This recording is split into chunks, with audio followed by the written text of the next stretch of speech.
Cancer سے لڑ کر ہی عام آدمی کی تکلیف کا اندازہ ہوا۔ وزیر اعظم شہباز شریف نے مظفر آباد میں جدید کینسر اسپتال اور میڈیکل کالج کا افتتاح کر دیا۔ خطاب میں کہا، یہ ادارہ انسانیت کے دکھوں کا مداوع کرنے کے لیے قائم کیا گیا۔ میں خود کینسر کو شکست دے چکا ہوں۔ اس وقت مہنگا علاج برداشت کر سکتا تھا، لیکن اس ملک کے عام آدمی کی تکلیف کا اندازہ لگائیں۔ انسانیت کی اس سے بڑی خدمت نہیں ہو سکتی۔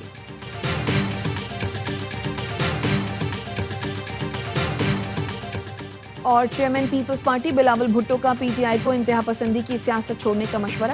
کہا، انتہا پسندی کی سیاست اور قومی اداروں پر حملے کریں گے تو آئین و قانون کے تحت ایکشن ہوگا۔ پھر سختی پر شکایت نہیں ہونی چاہیے۔ سیاسی جماعتوں کو سیاسی راستے نکالنے چاہیے۔ صدر آصف زرداری سیاست میں مفاہمت کا کردار ادا کر سکتے ہیں۔ سیاسی جماعت انتہا پسند تنظیم کی طرح کام کرے گی تو پھر ریاست کا رویہ وہی ہوگا جو ہے۔ پاکستان کی مؤثر سفارتکاری نے وائٹ ہاؤس کا ماحول بدل دیا۔ برطانوی جریدے دی ٹیلی گراف نے پاکستان کی سفارتی فتح پر مہر لگا دی۔ آرٹیکل میں لکھا، ٹرمپ کے پہلے دور کی تلخی کے باوجود پاکستان نے واشنگٹن میں دوبارہ مضبوط جگہ بنا لی۔ واشنگٹن میں بھارتی لابنگ کے باوجود اس بار پاکستان کو واضح سفارتی سبقت ملی۔ پاکستان کو کئی ممالک کے مقابلے میں بہتر تجارتی ٹیرف رعایتیں دی گئیں۔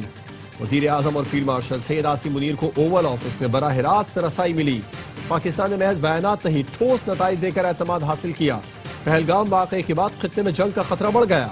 بھارت نے امریکی ثالثی کو کھلے الفاظ میں مسترد کیا، جبکہ پاکستان نے ذمہ دارانہ رویہ اپنایا۔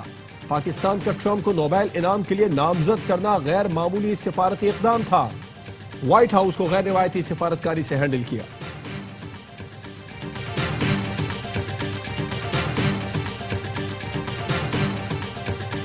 پاکستان کا صومالیہ کی خود مختاری اور علاقائی سالمیت کے لیے مکمل حمایت کا اعادہ۔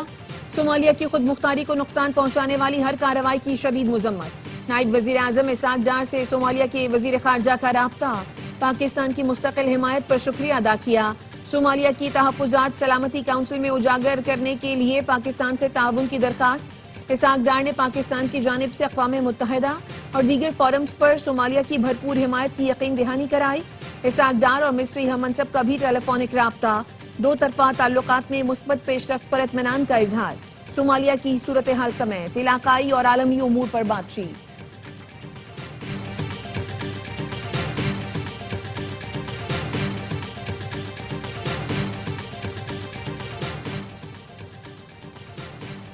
اسلامی ملکوں نے اسرائیل کی جانب سے صومالیہ کے خطے صومالی لینڈ کو تسلیم کرنے کو یکسر مسترد کر دیا۔ اسلامی تعاون تنظیم اور 22 اسلامی ممالک کے وزرائے خارجہ کا مشترکہ اعلامیہ جاری۔ اسرائیلی فیصلے کو بین الاقوامی قانون اور اقوام متحدہ کے چارٹر کی خلاف ورزی قرار دیا۔ اعلامیہ میں کہا گیا ہے کہ اسرائیلی اقدام افریقہ، بحیرہ احمر اور عالمی امن کے لیے سنگین خطرہ ہے۔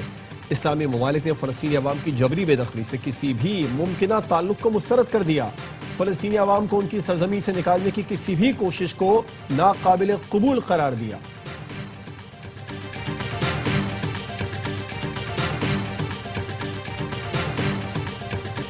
یکم جنوری سے اسلام آباد میں بغیر ایم ٹیگ گاڑیوں کے داخلے پر پابندی ہوگی۔ وزیر داخلہ محسن نقوی کہتے ہیں، اسلام آباد پاکستان کا پہلا کیپٹل سمارٹ سٹی بنے گا۔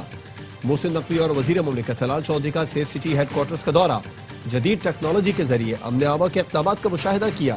وزیر داخلہ محسن نقوی کی زیر صدارت سیف سٹی ہیڈ کوارٹرز میں اجلاس۔ کہا، کیپٹل سمارٹ سٹی کے اسکوپ اور دائرہ کار پورے ملک تک بڑھایا جائے گا۔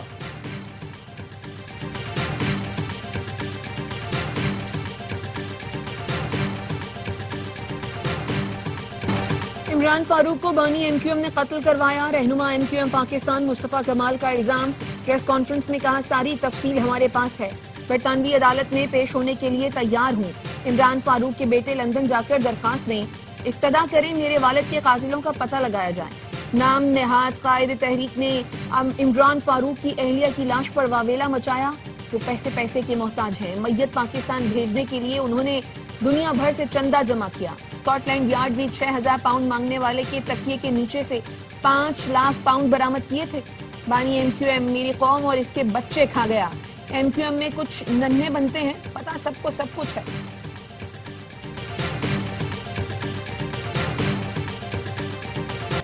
صدر آصف زرداری اور چیئرمین پی پی بلاول بھٹو کا نوڈیرو کے قریب کھیتوں اور شوگر مل کا دورہ۔ صدر زرداری نے گنے اور دیگر فصلوں کا جائزہ لیا، کسانوں سے گفتگو کی۔ صوبائی وزیر علی حسن زرداری اور سابق صوبائی وزیر سہیل انور سیال بھی ساتھ تھے۔ عماد وسیم کا اہلیہ سے علیحدگی کا اعلان۔ آل راؤنڈر نے ایکس پر لکھا، کافی دیر سوچنے اور اختلافات کے باعث اہلیہ سے راہیں جدا کر لی۔ بہت سے اختلافات گزشتہ سالوں سے حل نہ ہو سکے۔ سب سے گزارش ہے ہماری پرائیویسی کا خیال رکھا جائے، ہماری پرانی تصویریں استعمال نہ کی جائیں۔ ذاتی معاملات پر منفی بات کرنے والوں کے خلاف قانونی کارروائی کروں گا، بچوں کی مکمل دیکھ بھال کروں گا۔ فالوورز تو بنائے جا سکتے ہیں، حقیقی انگیجمنٹ تخلیق نہیں کی جا سکتی۔ پی ٹی آئی کی سیاست جھوٹ اور منفی بیانیے پر مبنی ہے۔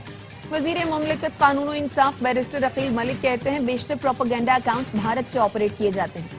پاکستان کے خلاف منظم پروپیگنڈا کیا جاتا ہے۔ ہر سیاسی ناکامی کے بعد سوشل میڈیا پر من گھڑت جھوٹ بولا جاتا ہے۔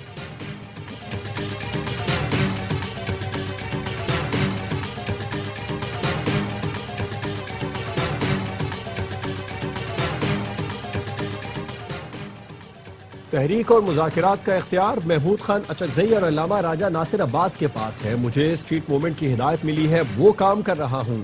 وزیر اعلیٰ خیبر پختونخوا سہیل آفریدی کی لاہور میں صحافیوں اور ٹی وی اینکر سے ملاقات میں گفتگو۔ وزیر اعلیٰ نے پنجاب کے ارکان اسمبلی کو خیبر پختونخوا کے دورے کی دعوت دیتے ہوئے کہا، آئیں ہم آپ کو بتائیں گے کہ مہمان نوازی کیا ہوتی ہے۔ میرے جلسے کا چیلنج آج بھی موجود ہے۔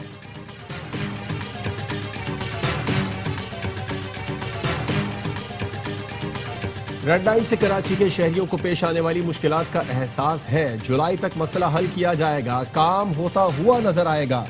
میئر کراچی مرتضی وہاب کہتے ہیں، ہم اچھا کام کرنا چاہتے ہیں لیکن ٹاؤن والے منافقین رکاوٹ بن رہے ہیں۔ چڑیا گھر کے اطراف کی سڑکیں ٹاؤن والوں نے کھو دی، جو بننے کا نام نہیں لے رہی۔ کام نہیں کر سکتے تو گھر جائیں۔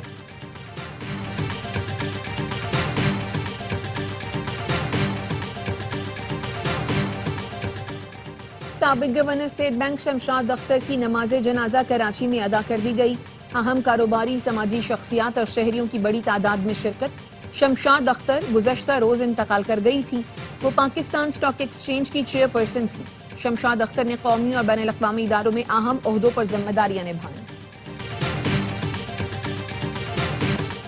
بھارت نے طالب علم رہنما عثمان ہادی کے قاتلوں کو میگھالیہ میں پناہ دے رکھی ہے۔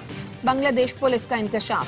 ڈھاکہ پولیس کا کہنا ہے عثمان ہادی کے قتل میں ملوث 2 مرکزی ملزمان فیصل کریم مسعود اور عالمگیر شیخ بھارت فرار ہوئے۔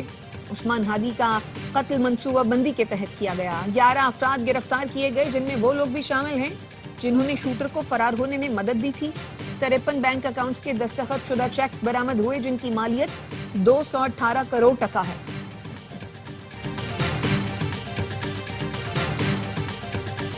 بھارت کے لیے ایک اور سبکی۔ رواں سال 24,600 بھارتی دنیا کے مختلف ملکوں سے بے دخل کیے گئے۔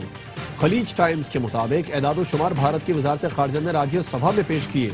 رپورٹ کے مطابق سب سے زیادہ بھارتی شہری سعودی عرب سے ڈیپورٹ کیے گئے۔ ریاض سے 7,019، جدہ سے 3,865 بھارتی شہریوں کو ڈیپورٹ کیا گیا۔ امریکہ سے 3,812 بھارتی شہری ڈیپورٹ کیے گئے۔ UAE سے 1,469 بھارتی شہریوں کو ڈیپورٹ کیا گیا۔ بھارتیوں کو ڈیپورٹ کرنے کی بڑی وجہ ویزا میعاد اور لیبر قوانین کی خلاف ورزی ہے۔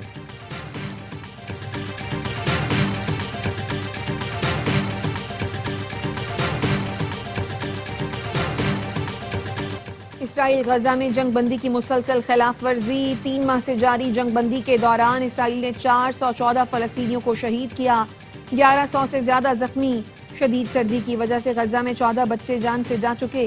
خیموں میں موجود ہزاروں فلسطینی سردی میں بنیادی سہولتوں سے محروم۔